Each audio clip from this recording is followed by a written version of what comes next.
नमस्कार, के यो प्रश्न हो फेरि लोकसेवामा सोध्ला त? अब हेर्नुहोस्, यो नासु र खरिदरमा बारम्बार सोधिसकेको प्रश्न हो। तर अब यति सजिलो प्रश्न नानी पोखरी निर्माण कसले गरेका थिए भनेर प्रताप मल्ल मात्र टिक लगाएर यति सजिलो प्रश्नको उत्तर दिएर लोकसेवामा जागिर खाने दिन चाहिँ गए। किनकि अब सोध्दै नसोध्दै त होइन, तर सोध्न सक्छ, तर अब अलिकति डिटेलली चाहिँ पढ्नु पर्ने हुन्छ के है। ठिक छ, अब धेरै पटक सोध्यो यसबाट भनिसकेपछि यसबाट अब अलिकति भित्री कुराहरू सोध्न सक्छ। अरू नयाँ कुरा भन्दा नि त्योबाट भित्री कुरा जान्नु पर्यो। अबलाई याद गर्ने ट्रिक दिन्छु, टेन्सन लिने का नै क्योंकि मैं हुना हैन। ल अब हेर्नुहोस्, प्रताप मल्लको विषयमा याद गर्ने ट्रिक चाहियो भने पहिलो कुरा तपाईले के बुझ्नु पर्यो, नेम हेल्प टेक्निकबाट प्रतापको प्रबाट प्रेमी राजा, त्यही भएर यिनले के बनाए त रानी पोखरी बनाए है, रानीको लागि भनेर। ताबाट के आयो त तान्त्रिक विद्याबाट काल भैरवलाई हँसाउने राजाको हुन् त प्रताप मल्ल। प्रतापको पबाट के आयो त 15 भाषाका ज्ञाता र पितालाई थुनामा राखेर राजा हुने तपाईको राजा पनि यिनी प्रताप मल्लले हुन्। अब यो तीनटालाई हटाइदिउँ, अब हामी डिटेलली अध्ययन गरौँ है त। प्रतापको प्रबाट के आयो प्रेमी है, त्यही भएर आफ्नो रानी चाहिँ आफ्नो छोरा चक्रवर्तीन्द्रको शोकमा परेको भएर उनलाई फकाउनलाई रानी पोखरी बनाए। त्यसपछि प्रतापको ताबाट के आउँछ तान्त्रिक विद्याबाट काल भैरवलाई हँसाउने राजा, र पबाट के आउँछ 15 भाषाका ज्ञाता, र पबाट के आउँछ पितालाई थुनामा राखेर आफू राजा हुने व्यक्ति हैन। अब कुरा के आयो त भन्दाखेरि अब हामीले अब अलिकति डिटेलली जान्नको लागि अब नेम हेल्पर त युज गर्यौं, अब अलिकति चेनेज मेथड युज गर्छौं है त। जस्तै प्रतापको प्रबाट के आउँछ प्रेमी, यिनी प्रेमी स्वभावका थिए, रानीलाई एकदम प्रेम गर्थे। तर छोरा चक्रवर्तीन्द्रको मृत्यु भइसके पछाडि चाहिँ रानी एकदमै शोकमा भइन्। धेरै शोकमा भइसकेपछि उनले कहिले कता डुलाउने कहिले कता डुलाउने मन भुलाउनको लागि के, तर त्यति गर्दा नि रानी भुलिनन्। त्यसपछि अब रानी पोखरी बनाइदिन्छु भनेर रानी पोखरी बनाइदिए। रानी पोखरी बनाइसकेपछि रानी भुलिन् कि भनियो, तर रानी भुलिनन्। अब अति नै भएछ प्रताप मल्ललाई। त्यसपछि के गरे त भन्दाखेरि चाहिँ तिम्रा मात्र छोरा मर्या हुन् र अरूका छोरा मर्या हैन भनेर काठमाडौँमा चाहिँ गाई जात्राको प्रचलनमा ल्याउने राजाको हुन् त भन्दाखेरि प्रताप मल्ल। फेरि गाई जात्राको प्रचलन सुरुवात गर्ने राजा चाहिँ फेरि जगत प्रकाश मल्ल हुन्। तर यदि यसरी सोध्यो कि काठमाडौँमा गाई जात्रा प्रचलन सुरुवात गर्ने राजाको हुन् भन्दा प्रताप मल्ल। अब यसलाई इक्जाममा जसरी नै बनाउन सक्छ है, अब यो कुरामा झुक्किनु भएन। अब के आयो त भन्दा अब अलिकति त्यस भन्दा नि चेन्जेस मेथड डिटेलली जाउँ। जस्तै अब पहिला रानी पोखरी कुरा त सबैले थाहा छ, रानी पोखरीलाई पहिला ल्याउँ। अब यसबाट हामीले चेन्जेस मेथड युज गर्छ, रानी पोखरी है त। ओके, सो रानी पोखरी आउनुभयो, देख्नुभयो। रानी पोखरी आइसके पछाडि चाहिँ अब रानी पोखरीको हेर्नुहोस् चट्ट हेर्दाखेरि आकार कस्तो छ, 4 कुने छ हो। त्यही भएर 4 कुने मुद्रा प्रचलनमा ल्याउने राजा पनि प्रताप मल्ल। त्यो 4 कुने त्यो पोखरीको बीचमा यमलेश्वरको तपाईको जुन मन्दिर छ यो के छ सेतो रङको छ।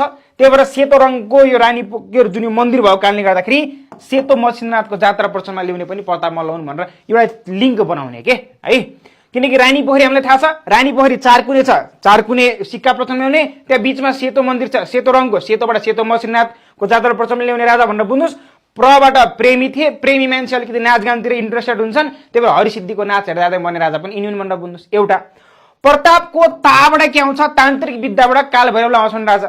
अब ताबाट तान्त्रिक भनेपछि अलिकति तान्त्रिक विद्यामा यिनले बढी विश्वास गर्दै रहेछन्। त्यही भएर एक दिन उनले के गरे त भन्दाखेरि अब खासमा चाहिँ उनले चाहिँ बुढानीलकण्ठबाट पानी चाहिँ तपाईको चाहिँ हनुमान ढोकामा ल्याउँदाखेरि चाहिँ अब बुढानीलकण्ठ भगवानलाई चाहिँ अनुमति नलिकन नसोधिकन ल्याइस् भनेर एक दिन प्रताप मल्लको सपनामा चाहिँ तैले मेरो अनुमति बिना तैले काम गर्ने पख, अब यदि तेरा शाखा सन्तान यदि कोही पनि मेरो वरिपरि मात्र आयो भने पनि पुरा तपाईको तेरो सन्तान नाश गरिदिन्छु भनेर सपनामा भगवानले भनिसके पछाडि झसङ्ग बिउजिसके पछाडि भनेपछि त अब म त्यहाँ जानु हुँदैन भनेर त्यहाँदेखि बुढानीलकण्ठमा चाहिँ जान प्रतिबन्ध लगाएको थियो राजाहरूलाई चाहिँ। त्यसपछि अब के गर्ने त भन्दाखेरि चाहिँ तान्त्रिक विद्याबाट के गरे त भन्दाखेरि यिनले के गरे त भन्दा अब अलिकति कोही त चाहियो। अब यसो भगवान त भनेपछि दक्षिणकाली मन्दिर चाहिँ बनाएका पनि यिनीले थिए भनेर बुझ्नुहोस्। किनकि बुढानीलकण्ठ जान प्रतिबन्ध लगाएको यिनको पालादेखि थियो र दक्षिणकाली मन्दिर पनि यिनीले बनाए।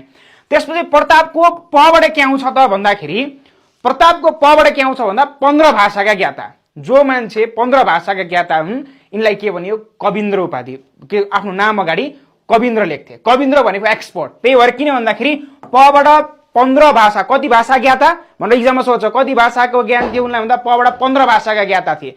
र त्यही भएर उनलाई के भने एक्सपर्ट अर्थात् कविन्द्र चाहिँ लेख्थे नाम अगाडि। त्यसपछि अर्को कुरा पबाट के आउँछ, पितालाई थुनामा राखेर, उनको पिता लक्ष्मीनरसिंह मल्ललाई चाहिँ उनले के गरेका थिए, पितालाई चाहिँ थुनामा राखेर आफू राजा हुने व्यक्ति पनि को हुँदा प्रताप मल्ल भनेर यसरी प्रतापको प्रबाट प्रेमी रानी पोखरी चार कुने छ, चार कुने सिक्का प्रचलनमा, बीचमा सेतो रङको मन्दिर छ, सेतोबाट सेतो मसिना जात्रा प्रचलनमा ल्याउने प्रताप मल्ल।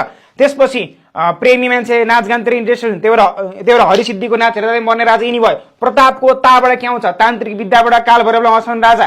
तान्त्रिक भनेपछि अलिकति भगवानलाई सपनामा देख्थ्यो होला, त्यही भएर बुढानी कण्ठले त्यसपछि त्यहाँबाट यिनको भगवान आइसके पछाडि यहाँ आइस भने त्यो शाखा सन्तानतिर नाश गरिदिन्छ भनिसके पछाडि चाहिँ बुढानी कण्ठमा जान प्रतिबन्ध लगाइएको पालादेखि राजाहरूलाई। त्यसपछि के भयो त भन्दाखेरि यिनले दक्षिणकाली मन्दिर बनाए।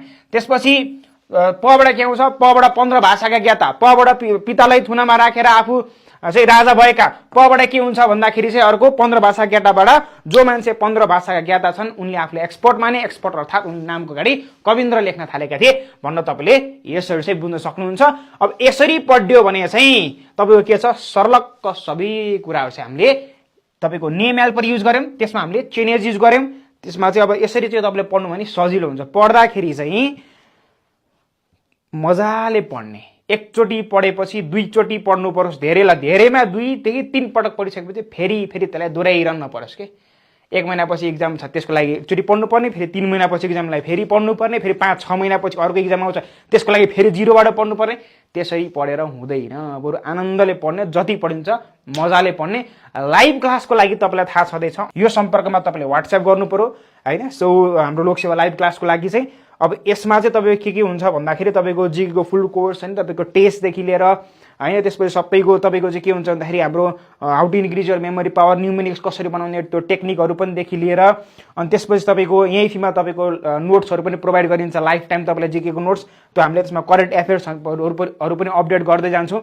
सो अब क्लास चाहिँ जस तपाईँले सोचे भन्दा राम्रो नै हुन्छ, त्यो कुरामा ढोकाउनुहोस्। त्यसको लागि तपाईँले जुममा क्लासमा जोइन गर्नको लागि यो सम्पर्कमा तपाईँले व्हाट्सएप गर्नु पर्यो।